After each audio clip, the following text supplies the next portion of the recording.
stationed in Fort Bragg, North Carolina. Okay. And I want to thank you for doing the interview and serving our country. I know at times this can be difficult to talk about, and I appreciate your time. No, not at all. Oh, thanks. So, the first question I want to ask is, do you feel that you've ever experienced or had some form of post-traumatic stress disorder? I believe I did when I first got back to Mm-hmm. to the U.S. You know, some of the dreams we had, well, I had, Yeah. was definitely Very vivid. vivid. Yeah, very vivid and very real. And sometimes you just wake up, with a sudden stuff, the feelings of like, you're just kind of jerky and Like a flashback. yeah, and you're really like aware of things at Mm-hmm. first when you come back. Everything just you want to sit back in the room, you want to observe everything. It's different. Yeah, especially with like high combat situations and stuff. I'm sure that's Yeah. hard. Yeah. Um, are you aware that more than half of all veterans experience some form of PTSD, especially among males? And you do feel like you're one of these victims, right? Oh yeah. Yeah. How long did you serve in the war? I served in the military for over 6 years. Uh-huh. The war, I was there 121 days. Wow. Yeah. What was your duty? I was a PSYOP specialist. And what is that? PSYOP is a psychological warfare. Oh. We were there first, and I belong to this Joint Task Force Bravo. We work with the Germans, the Italians, um, even the British, and yeah, we work there, and no place like home. It's not even. It's desert area. Yeah, Very, I can very, only very imagine. different. Did you ever experience any combat exposure? Oh yes. You did? The tracer rounds come flying in at night. Yeah, you move. You have your clips ready to go, but I didn't shoot anything. Because you can't see where you're shooting, and so sometimes you're instructed not to shoot because the friendly fires, things like that. But Oh, at yeah, that time, fire. oh yeah, So have you ever been wounded or anything? not in the war itself, Yeah. but In the in my military? in the military itself, yes. Oh. I used to jump out of airplanes and I broke my arm, Oh, static really? line injury. Yes. Oh, wow. If you don't mind answering, what is the most traumatic event you experienced while in Iraq? Seeing lots of dead bodies. When you drive around in Iraq, nothing is very secure, and kids running around with RPG rounds, and you're like, gosh, any given time, any moment, you're like just dead. Yeah. And people die, and nobody really keep track of how many, but life is not even close to the civilian world. Wow. I'm sure it's hard seeing that. Oh yeah, I mean, not just hard, but it's the adaptation. At that time, I was pretty young still, and when you see all that, you just wake up to like, wow, this third world country, Yeah. what they go through, it's not even close to Yeah. what the U.S. go through. So the third world country and those poor people, and you bring those back, those reality, the things that you see, you bring it back home, and you try to share it with people, but they look at you like they don't understand. They don't have that feeling. They don't have that sense that they were there. Yeah, so you feel like you would just walk back into a whole nother world where no one's even known like what you've seen. Right. Exactly. Yeah. They never experienced it.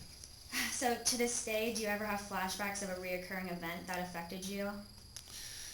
Sometimes in the movies, Mhm. and at that time, a lot of it, because it took me like a year to really adapt to the civilian world. Really? A whole year at least. Everything was really sensitive. Security, SIG ops, we call it, security command, Yeah. and communication rather. And we look around all the time, and we're always be aware that anything can just happen. But it took me a year to really adapt, and that's when the VA, the veterans, they talk to you. They try to help you adapt in the civilian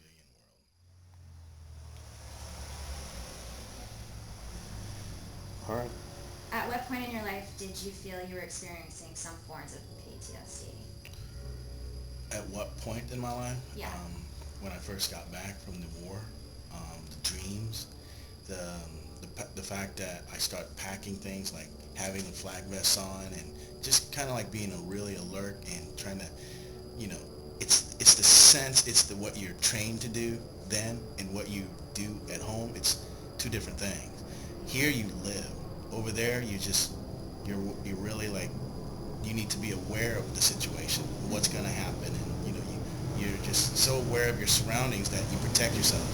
You have a flag vest on, you have your you know your weapons beside you sometimes, and Yeah. yeah, it gets pretty different. Wow. Do you personally know of anyone else who suffered from post-traumatic stress disorder after Oh the war? yeah, our team was like that. Maybe 40 to 50% of them Mm-hmm. were. We talk about it. Sometimes there's group therapy. We would call one another.